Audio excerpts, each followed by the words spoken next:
بسم اللہ الرحمن الرحیم۔ ناظرین، آج آپ کی خدمت میں حضرت آیت اللہ العظمیٰ محمد علی عراقی جو مرجع جہان تشیع تھے کے حالات زندگی کے بارے میں عرض کرنے جا رہا ہوں۔ آپ کی ولادت 24 جمادی الثانیہ اتوار کے دن 1312 قمری میں ہوئی۔ مرحوم آیت اللہ العظمیٰ حاج شیخ محمد علی عراقی اپنے زمانے کے قدیم ترین فقیہ اور برجستہ ترین مرجع تھے، اور اگر حساب کیا جائے تو معلوم ہوتا ہے کہ 1 قرن اور 103 سال ان کی رحلت کو ہو چکے ہیں، کیونکہ آپ کی رحلت 8 آذر ماہ 1373 شمسی میں ہوئی۔ والد آپ کے والد حاج مرزا آغا مصلحی فراہانی تھے۔ جوانی میں تو آپ کو حکومت کا ملازم بننے کا بہت شوق تھا۔ مرحوم آیت اللہ عراقی کا کہنا ہے کہ ان کو مطالعے کا بھی بہت شوق تھا، تو گھر ہی میں ادبیات اور حوزوی دروس کتب کا مطالعہ کیا اور یہاں تک پہنچے کہ عربی متون کو بھی سمجھنے لگے۔ پھر زیارت کے قصد سے زیارات پر گئے، اور جب واپس آئے تو یہ طے کر لیا کہ روحانی لباس پہنیں، یعنی مدرسے میں داخل ہوں اور باقاعدہ طور پر ایک دینی تعلیم حاصل کریں۔ والدہ علویہ آغا بیگم کے جو سید عقیل کی بیٹی تھیں، اور یہ اصفہان کے شہروں میں سے شہر نجد سے تعلق رکھتے تھے۔ سید حسن واقف کی اولاد تھے، جو امام زین العابدین کی نسل میں سے تھے۔ 12 سال کی عمر میں گلستان سعدی کا خوش خط لکھنا۔ مرحوم آیت اللہ عراقی نے 12 سال کی عمر کو باقی بچوں کی طرح گزارا، اور انہی دنوں میں ان کے والد حج کے سفر پر جاتے ہیں، ایسا سفر کہ جس میں چند ماہ لگ جاتے ہیں۔ مرحوم حماد الذاکرین کے جو بہنوئی تھے، ان کے والد کے انہوں نے انہیں اپنی زیر تربیت قبول کر لیا اور علم دین کی ترغیب دلائی اور اپنی شاگردی میں قبول کیا۔ ان پر خاص توجہ دی۔ اس زمانے میں مرحوم حماد الذاکرین خوش خطی میں بہت معروف تھے۔ انہوں نے اپنا یہ ہنر بھی سکھایا اور کہا کہ گلستان سعدی کو اچھے خط سے لکھو۔ یہ ایک شاعر ہے سعدی نام کا، اس نے اپنی کتاب لکھی گلستان سعدی، اس کے بارے میں عرض کر رہے ہیں۔ آیت اللہ عراقی نے گلستان سعدی کو مکمل کیا اور والد بھی سفر سے واپس آ گئے تو بیٹے نے کہا کہ میں نے آپ کے لیے ایک گفٹ تیار کیا۔ وہ گلستان سعدی والد کو پیش کیا کہ جو آج بھی موجود ہے۔ عراق اور قم میں 30 سال تحصیل۔ آیت اللہ عراقی نے بچپنے ہی میں فارسی اور قراءت قرآن کو ایک نورانی بزرگ سے سیکھا تھا۔ مرحوم حماد الذاکرین بھی آپ کے معلم تھے، اور یہ بھی بچپنے میں ہی تھے۔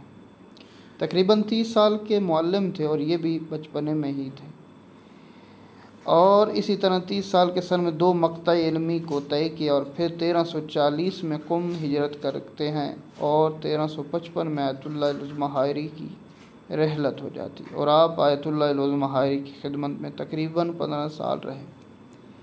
پھر آیت اللہ العظمیٰ سید محمد خانصاری کی خدمت میں بھی حاضری دی۔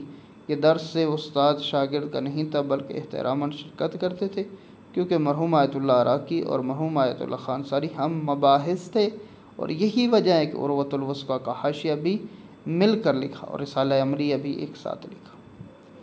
23 سال شاگردی۔ مرحوم آیت اللہ عراقی طول تحصیل میں حوزہ علمیہ کے برجستہ علماء و افاضل کی شاگردی میں رہے۔ انہوں نے ابتدائی تعلیم یعنی مقدمات کو مرحوم آیت اللہ شیخ جعفر شیسی سے حاصل کیا، اور کہا جو چند سال میں نے ان سے استفادہ کیا گو وہ ایسے تھے کہ جیسے میں نے مرحوم آیت اللہ العظمیٰ حائری سے استفادہ کیا۔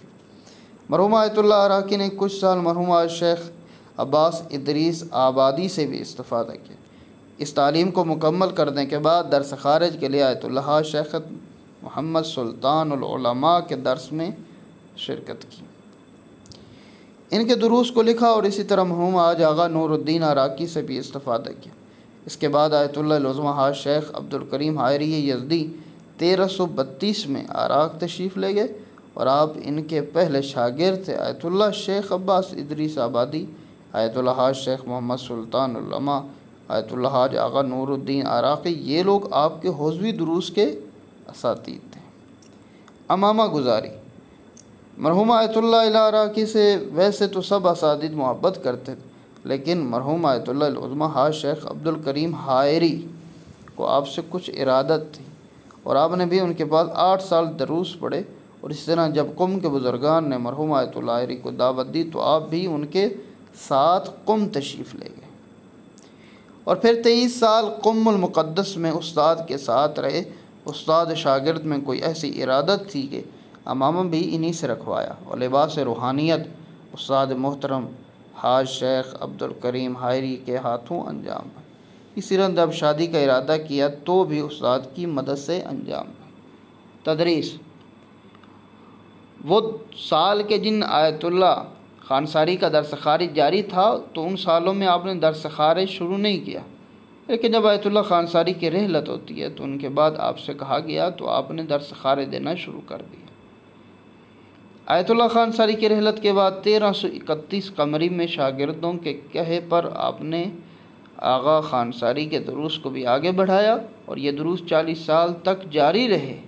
شاگردوں کا کہنا ہے کہ آپ میں اور مرحوم خانساری میں قوت تدریس ایک طرح کی ہے، یعنی ہم نے آپ کو ان سے کم نہیں پایا۔ آپ نے جو شاگرد تربیت کیے ان میں سے بعض نام یہ ہیں: حاج آغا محمد شاہ آبادی، آغا خارازی، آیت اللہ الہی داماد ہیں، آیت اللہ مصلحی فرزند وغیرہ میں۔ امام رحمۃ اللہ کی نماز جماعت میں اقتدا، آیت اللہ خانساری کی رحلت کے بعد آیت اللہ عراقی ان کی جگہ امام جماعت کے عہدے کو اپنے ذمہ لیتے ہیں۔ آپ مغربین کی نماز مدرسہ فیضیہ جو حضرت معصومہ قم کے بالکل ساتھ ہے، ان ظہرین کی نماز حرم حضرت معصومہ میں انجام دیتے تھے، اور اس کی فضا ہی کچھ اور ہوتی تھی، اور اس میں مشہور معروف ہستیاں بھی شرکت کرتی، جیسے امام خمینی، مرحوم علامہ طباطبائی، حاج شیخ احمد زنجانی اور سید محمد محقق داماد موجود ہوتے تھے۔ 30 سال نماز جمعہ، مسجد امام حسن عسکری جو کہ شہر قم مقدس میں ہے، اور حضرت آیت اللہ عراقی نے 30 سال اس مسجد میں نماز جمعہ پڑھائی، اور وہ یادگار ابھی تک موجود ہے۔ اس مسجد میں آیت اللہ خانساری کے توسط سے نماز جمعہ برپا ہوتی تھی، اور پھر انہی کی زندگی میں ہی آیت اللہ عراقی کو یہ ذمہ داری سونپ دی گئی۔ آپ نے نماز جمعہ کے خطبوں میں قرآن، نہج البلاغہ، اخلاق، تقویٰ، پرہیزگاری کو زیادہ بیان کیا اور ان مضامین پر روشنی ڈالی۔